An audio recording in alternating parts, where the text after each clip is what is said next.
আসসালামু আলাইকুম প্রিয় শিক্ষার্থী বন্ধুরা। এবছর যারা পরীক্ষা দিবা এইচএসসি, আমি তোমাদেরকে একটি রচনা দেবো, বেশি না। কয়টা রচনা? একটি রচনা সরাসরি গিয়ে কমন পাবা যে কোনো বোর্ডে এবং যে কোনো পরীক্ষা, এবং কয়েকদিন পরে যে তোমাদের পরীক্ষাটা। রচনা সুস্থ র ছ দন্ত নাই কেন, জাস্ট আমার ভিডিওটা 5 মিনিট দেখো, একটা রচনা তোমাকে আমি দিব, আর কোনো রচনা শিখতে হবে না। কয়টা রচনা? একটি রচনা, একটি। কি শুনতে অবাক লাগতেছে না? বাট এখানে তো অনেকগুলো দেখতেছে, একটু বুঝো, ধৈর্য সহকারে দেখো। এবং তোমাদেরকে আমি বলি, 100% কমন পাবা যে কোনো পরীক্ষাতে। ঠিক আছে? যে কোনো বোর্ডে যে কোনো পরীক্ষাতে। সো প্রিয় শিক্ষার্থী বন্ধুরা, বাংলা সেকেন্ড পার্ট শুধু রচনা না, প্রত্যেকটাই সাজেশন এখন থেকে দেওয়া শুরু করছে। তোমরা ধৈর্য সহকারে দেখতে থাকো, এবং তোমাদের পরীক্ষার সাপোর্ট সবচেয়ে বেশি পাবে এই চ্যানেলে। সো রচনা তো অনেকগুলো শিখো, এবং রচনার কিছু টেকনিক দেবো, কিভাবে রচনা লিখলে তুমি 20 পৃষ্ঠা লিখতে পারবা। কয় পৃষ্ঠা? 20টা পৃষ্ঠা। ঠিক আছে? 20টা পৃষ্ঠা লেখা কিন্তু খুবই কঠিন না, আমি তোমাকে টেকনিক শিখিয়ে দিব, কোনো প্রবলেম নেই। সো রচনার এখানে দেখতেছো আমার 8টা রচনা আছে। কয়টা রচনা? 8টা রচনা। সো স্যার, 8টাই কি শিখতে হবে? আমি আগে রচনাগুলো পড়ি। তথ্য প্রযুক্তি ও আজকের বাংলাদেশ, তারপর কি মানব কল্যাণী বিজ্ঞান, আর হচ্ছে বিজ্ঞানের জয়যাত্রা, তারপর মানব কল্যাণী বিজ্ঞান ও প্রযুক্তি, কৃষিকাজে বিজ্ঞান, চিকিৎসা ক্ষেত্রে বিজ্ঞান, তারপর হচ্ছে দৈনন্দিন জীবনী বিজ্ঞান, ইন্টারনেট ও আজকের বিশ্ব।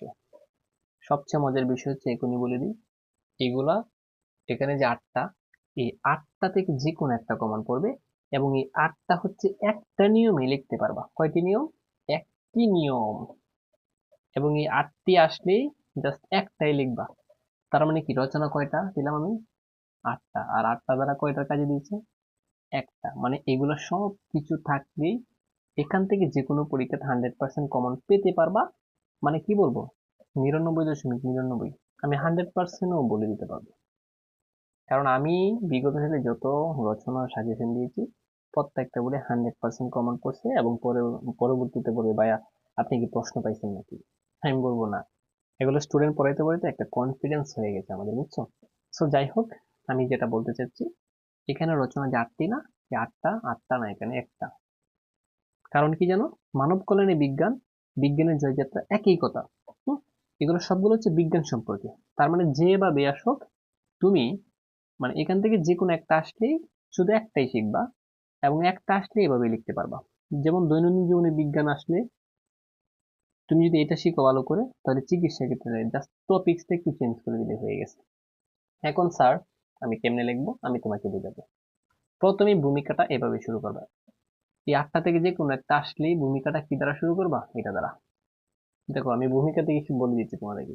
বিজ্ঞান হলো সংগঠিত জ্ঞান, আর প্রত্যয় হলো সংগঠিত জীবন। এই কথাটা দ্বারা তুমি শুরু করবা। তারপর ভূমিকা তোমার বই থেকে বানিয়ে বানিয়ে লিখতে পারলে, মানে ভূমিকা কিন্তু সর্বোচ্চ তুমি 3 থেকে 4টা লাইন দিও, এত বেশি দিও না। কয়টা লাইন? 3 থেকে 4টা। তাহলে আমি কি তোমাকে ভূমিকা শিখাইতে পারলাম? ভূমিকা কিন্তু শিখিয়ে ফেলছি। এবং কয়টার? 8টা রচনার। আর 8টা বলতে কি, একটা টিকতেই পারবা। আর এখানে এই 8টি যে কথা, একটা শিখলে একই কথা। এখান থেকে যে কোনো একটা শিখলে 8টি বানিয়ে লিখতে পারবা। ঠিক আছে? আচ্ছা, তারপর আমি তোমাকে টেকনিকটা বলি। বিভিন্ন টপিকস বিভিন্ন গাইডে দেখবা, যে কোনো একটা টপিকস নিবা, যে তোমার আজকে যে বিজ্ঞানটা ব্যবহার হচ্ছে, মূলত কোন কোন ক্ষেত্রে বিজ্ঞানটা ব্যবহৃত হচ্ছে। হ্যাঁ, আবার তুমি প্রতিটা টপিকস লিখবা মানুষের, মানে বিজ্ঞানীদের এক একটা উক্তি দিবা। হ্যাঁ, তখন তোমার কমপক্ষে 20 পৃষ্ঠা লিখতে পারবা। একটা প্রতিটা পৃষ্ঠা এক একটা উক্তি দিবা। স্যার এত উক্তি কোথায় থেকে আনবো? আমি কিছু উক্তি আনছি, আরো তোমাদেরকে অনেক উক্তি দিব। এবং উক্তি তো বানিয়ে বানিয়ে লিখলে হবে না, বিভিন্ন বিজ্ঞানের যে উক্তিগুলো বলছি এই উক্তিগুলো দিবা। কেমন দেখো, এই যে উক্তি, মানুষ নিজেকে অবাক করতে পছন্দ করে, এবং এটাই বিজ্ঞানীর বীজ। এটা কে বলছে? এমারসন।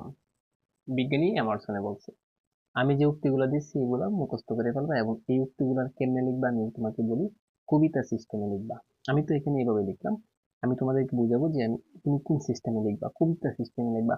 এখানে একটা বাঙালি দিবা, মানে এখানে, এখান থেকে এই পর্যন্ত একটা লাইন, পরবর্তীতে এটার নিচে লাইনে লিখবা আরেকটা, মানে এটা হচ্ছে 3টা লাইনে লিখবা আগাবা। ঠিক আছে? আচ্ছা, আগে তুমি কবিতাগুলো শিখো, তারপর আমি টিক্স বুঝাচ্ছি। তারপর বিজ্ঞান উপলব্ধি ছাড়া কিছুই না। কিছু উপলব্ধি না করতে পারলে বিজ্ঞানের কোনো মূল্যই থাকে না। এটা কে বলছে? প্লেটো বলছে। কি বলছে? প্লেটো। দুইটা উক্তি তোমাকে আমি দিলাম। তারপর দেখো, উদ্দীপনা এবং যে কুসংস্কারের বিষয়ে দুর্দান্ত প্রতিষেধক, ঠিক আছে, হলো বিজ্ঞান। এটা কে বলছে? Adam Smith. এটা হচ্ছে অর্থনীতির জনক। ঠিক আছে, তারপর দেখো উক্তি, কল্পনা জ্ঞানের চেয়ে আরো গুরুত্বপূর্ণ, আর এই কল্পনাকে বাস্তবে রূপ দেওয়ার ধারণা থেকেই আসে বিজ্ঞান। এটা কে বলছে? Albert Einstein. এটা ভালো করে পড়বা। চারটা উক্তি দিলাম। এই চারটা উক্তি তোমরা জাস্ট আগে শিখো, আর অনেকগুলো উক্তি দিব। আর তোমরা মানে এখান থেকে যে রচনাগুলো বললাম, এই রচনাগুলো জাস্ট মানে সবগুলো শেখার দরকার নেই, একটা শিখো ভালো করে। একটা শিখলেই সবগুলাতে লাগিয়ে লেগে লিখতে পারবা তুমি। এবং টেকনিকটা আমি বলবো আরো কেমনে লিখবা। আপাতত তোমাদেরকে আমি বললাম যে এই টেকনিক, যাদের পরীক্ষার সামনে 1 থেকে 2 দিন পরে বা 1 সপ্তাহ পরে, তোমরা এই উক্তিগুলো এখন থেকে নোট কাটা করে নাও। স্যারেরা যখন তোমার এই উক্তিগুলো দেখবে, তোমার নাম্বার বেশি দিবে। অন্যজনে দেখবা 2 পৃষ্ঠা লিখতেছো, তোমার 8 পৃষ্ঠা লিখে ফেলবে এই উক্তিগুলা দিয়ে। এবং উক্তিগুলা কি কালারিং পেন দিয়ে লিখবা, তখন আরো বেশি।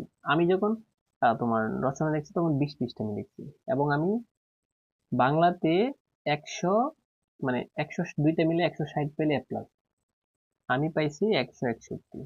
আমাকে আরো এক বেশি দিচ্ছে। আমি বললাম যে এক কেন দিলে, আমি মনে মনে বলছি আর কি, যে নিয়ে নিতে নেই। ঠিক আছে।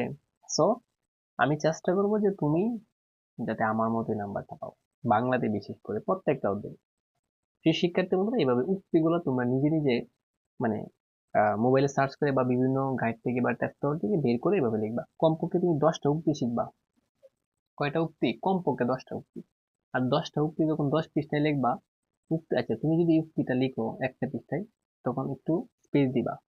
আর স্পেস দিলে একটা উক্তি লেখার পরে তোমার মানে 1 পৃষ্ঠা শেষ হয়ে গেছে অল্প সময়।